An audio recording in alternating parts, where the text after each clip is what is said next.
let's get started. We're going to go ahead and go. So this Game of the Week featured game, like, I love this idea because, okay, one of my things that I liked about Civilization, sort of at the height of my Civ 4, sort of peak Civ 4 gameplay times, right?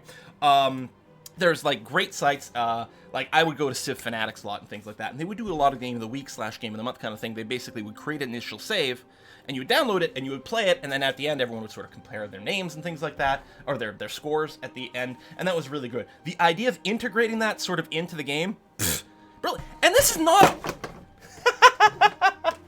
this is not a hard thing to do. It's a trivially easy thing to do. Well, trivially easy, but it sort of is, right? All you gotta do is have this basically ping a server for a key, or for a seed, like a random seed, and I guess some game settings. And that's pretty much all there is to it. Why don't more games do that?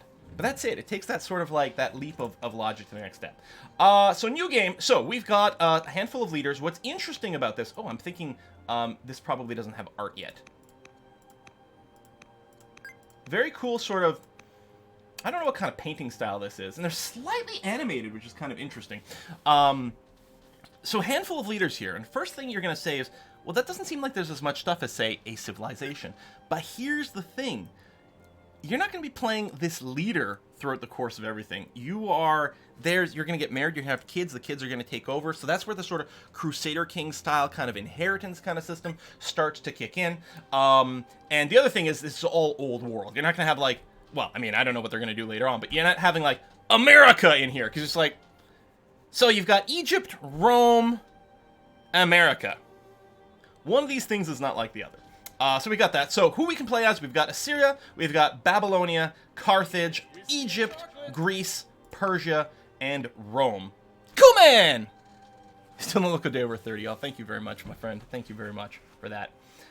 We got a little bio behind it. We've also got some various stat differences.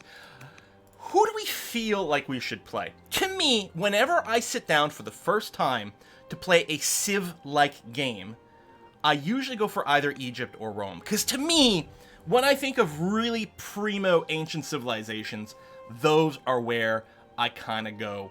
And it mostly comes down to, do I want something that feels more like maybe military buildup and like civil development, or do I want to think of like kind of religious-y wonders and that kind of thing? That's my personal vibe for this. So it looks like most people want Rome. So, there's a lot of Egypt. There's some Greece in there. I did play around. I've only played basically, long enough to kind of learn the user interface and mostly try to figure out what the various resources are and things. It's mostly a blind look. I did it as Babylonia. Mostly, I really like the name Nebuchadnezzar. Here's the thing. If you ask most people, like, who the heck was Nebuchadnezzar? What did he do? No. But this name, wait, Nebuchadnezzar? Is this just Nebuchadnezzar? Nebuchadnezzar? Yeah, I guess that's it. But like in the Matrix, Morpheus' ship was named the Nebuchadnezzar, right? Oh, there. Bino just said it, ship from the Matrix. Yeah. So this name shows up all over the place because I think it just sounds really cool. There's a fun little cadence, I think, as you say it, Nebuchadnezzar. It sounds, I don't know, I really like it. I think I'm going to go Egypt. I think a lot of people want Egypt, a lot of people want Rome, a lot of people want Greece. I kind of feel like I want to do Egypt. So that's what we're going to do. So we'll choose that, we'll hit next. We've got simple setup, advanced setup. I mean, like this. Hey, what kind of succession do you want, you guys? Again, that CK2 kind of set. Let's go simple setup. We'll take the default map of medium. Sure, sounds good. Map script. It defaulted to seaside. Sure, I don't know. We'll take that. Difficulty. It defaults to able, which is, I guess, the lowest difficulty. Since I'm new to this game, I'm actually really tempted to do that. Let's go up to the good. I don't know, what these necessarily... I like that you can do custom for the difficulty, so you can choose exactly what kind of bonuses exist. Let's go the good. I don't know. Go noble? We're probably going to get destroyed on that. No, I just want to do this because I want to see some of the game. Literally, we don't know any of the mechanics. I don't even know how combat works in this game. So, let's go to good. Why the able and not the Cain? Oh, nice. Old world. Barbarian level, chosen under advanced setup, affects the number of empty city sites near your capital. Alright. I think the game is very, very lovely. One of the things I gotta say, especially compared to Civ 6, hey, you can tell where the hills are in this game. Oh my god, what a mind-boggling idea. I mean, it's not like terrain is super important in this game, is it? It doesn't affect, like, everything from where you'd place every single city and how you move every single unit and how you do every single combat. No, I mean, terrain, who cares about that? Why would we make mountains visible? Or, sorry, not mountains, hills visible. Stupid Civ 6. Wasn't a problem in Civ 5, I don't know, but here, anyway, nice, proper, lumpy terrain. So thank you very much for this. Really, yeah, we are actually started in super hilly terrain. Super hilly mega terrain. Hey, we're near the Nile. We got some nice mountains here. I think it looks lovely. There's one of these boutons right over here. We'll actually toggle to the top-down sort of visual mode. Quick glance at things. I don't think this is really necessarily playable from here, but it's really nice to get an idea about things. Oh, there's some nice little flowers over here. What do we have? Oh, it's an incense grove. Aww. Oh, that's lovely. Oh. So, one of the interesting things about this that appears to be the case, city sites are fixed. I don't think you can just settle anywhere random. Instead, there are certain places on the map that are labeled basically as places that are settleable. Settleable? I don't know if there's a story, because there's stuff that was already there before. Maybe it's sort of a tribal thing, and we're sort of elevating them. Yeah, you must settle on urban. So, yeah, there's just, some terrain, and maybe it's just more appropriate than others. Anyway, we've got ourselves a settler to start off with, city site where we are. I don't know anything else. I don't know enough about the game to make any decisions to, like, change where I might settle or something like that. So we're going to go ahead and settle in place. That is a huge ox. It's pretty big. Now, here's the funny thing, though. When you build a city, you choose a family to settle there. As far as I can tell, every nation will have 4 major families, and there's a lot of internal politics involving which family you sort of cater to and do different things. So we can found this as the Ramesside. This will say, it says all cities get +2. This is sort of military points, I think, right over here, or training rate used to train military units. So the Ramessides will get that. Cities are always connected. I don't know what that means. All new mounted units start with Saddleborn. Okay, so I guess we make better horsey things. Family seat. So this family can build horse, camel, and elephant units, I guess? I don't know. And yeah, we're going to have 3 of these families in the end. So once we've settled the 3rd unique family, that's it. So one of these 4 we will never settle. We can go with the Saita, which is all cities generate more... Oh, I was going to say food. That's not food. What is that leafy symbol? It's not on the top bar, so it's not a resource we accumulate globally. I don't know what the leafy symbol is, but it also generates more food. Maybe it's something like health. You can keep middle clicking and get more and more. Oh, middle click. Thank you, because I know in his previous games there's lots of these little tooltips that stack, but I didn't know how to lock the tooltip in place. Thank you very much for pointing out that middle clicking locks the tooltips, and now I can go here, because by default it's like, again, UI God behind this. It's so sick. So, okay, it's growth. So this little leaf is growth. So if we settle the Sate, our cities will grow bigger, faster. And I mean, we know that's a really important part of most of these 4xe games. What do we get next? We've got the Amarna, which are clerics. They give us extra these hammers.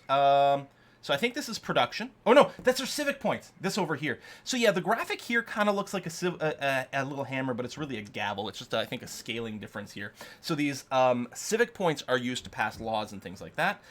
It also gives us negative discontent, so presumably our cities will be happier with these clerics. Okay, that's good to know. And then there's temples and things like that, sure. And then our last people here, we've got these sages from the Tutmosid family. So we also get more civic. We also get more science. Science is all good.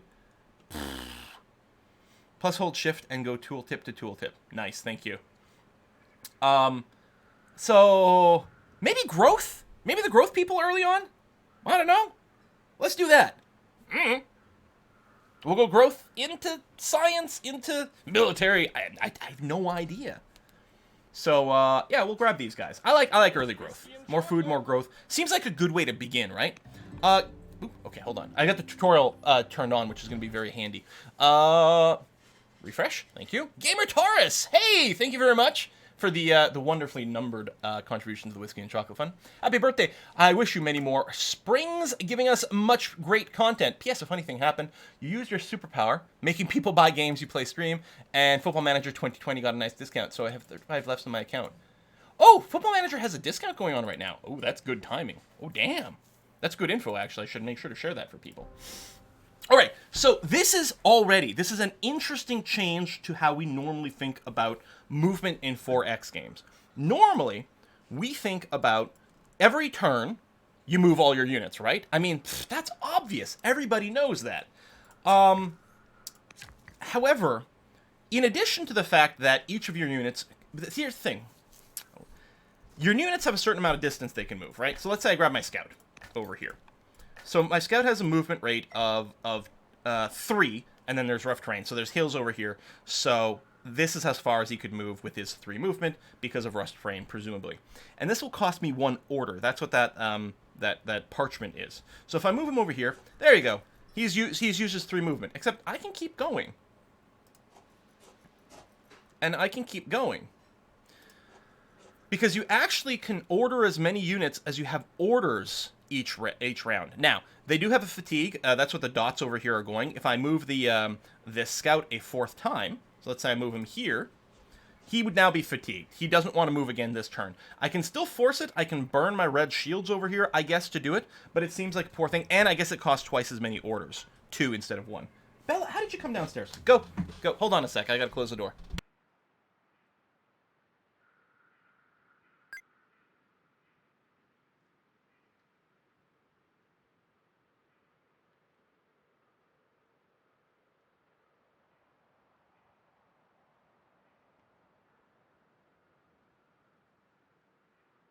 Sorry, I didn't realize the door to my room was open. So I'm sure Sunshine and Kiss Relic were all like, do we just whisper now? Like, what's the deal? So this is so shockingly different. So shockingly different. I've never seen this in a game before, this sort of shared order.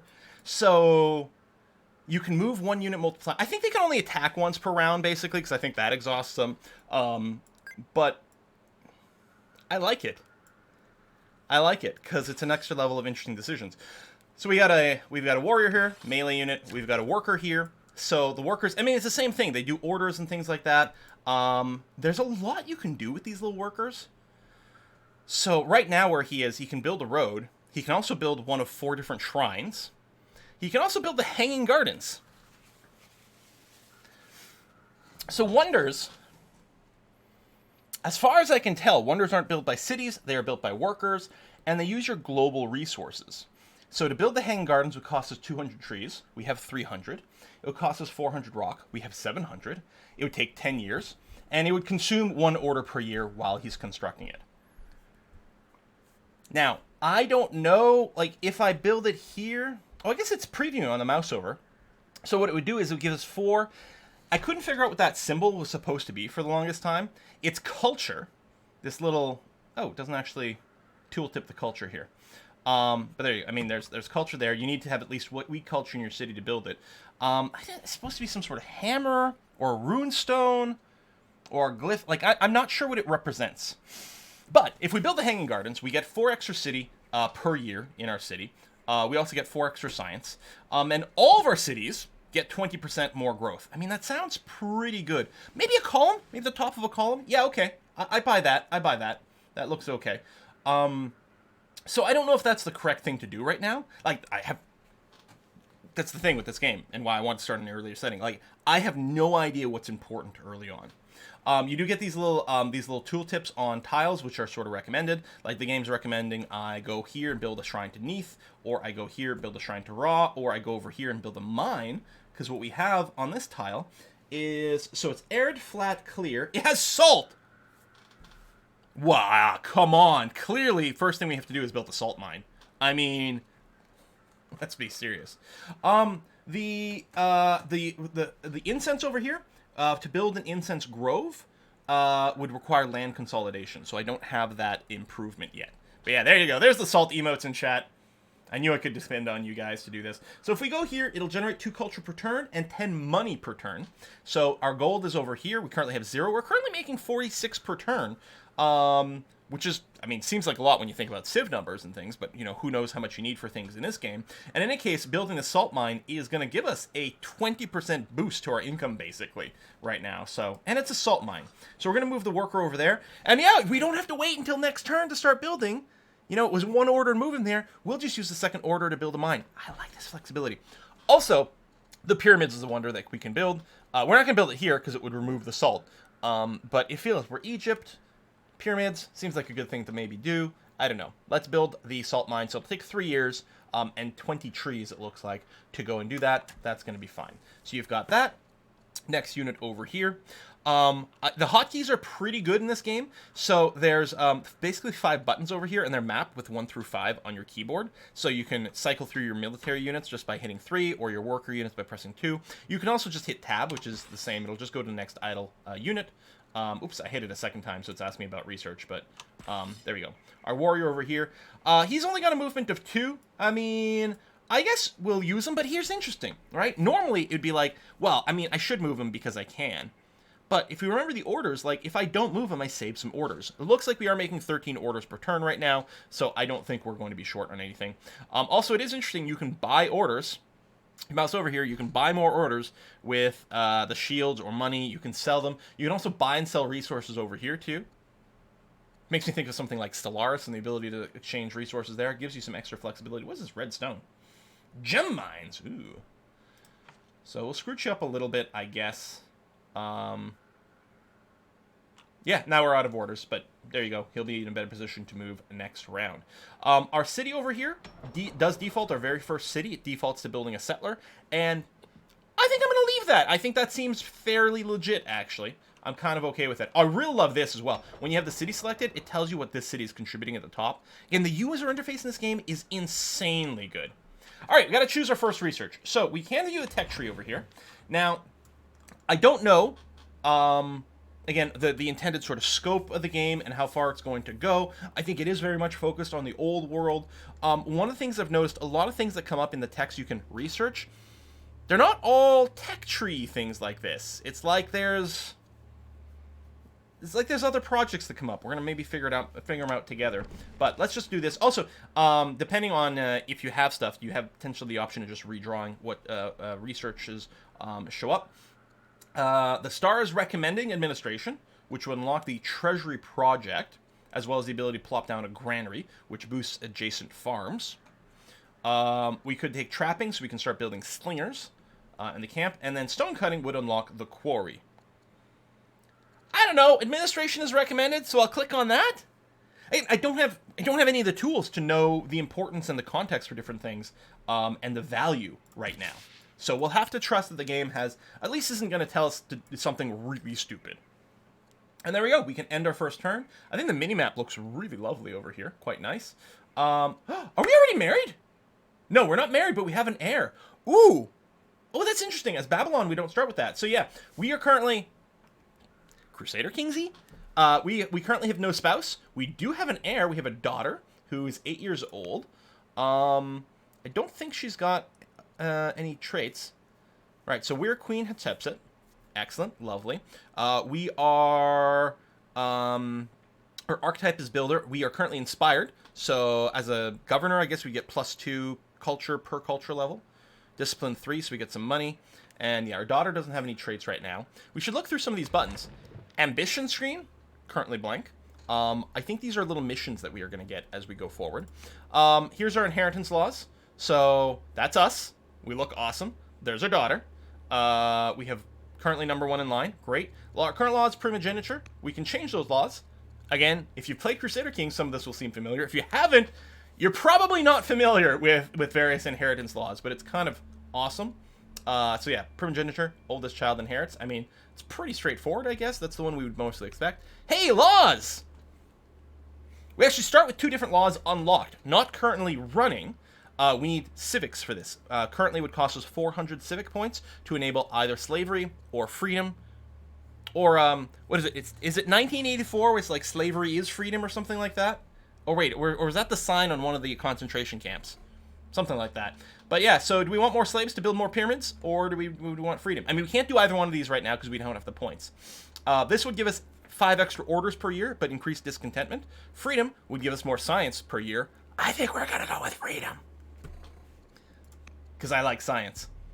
I have no idea what to do with religion yet, but religions that you can adopt and then tech tree?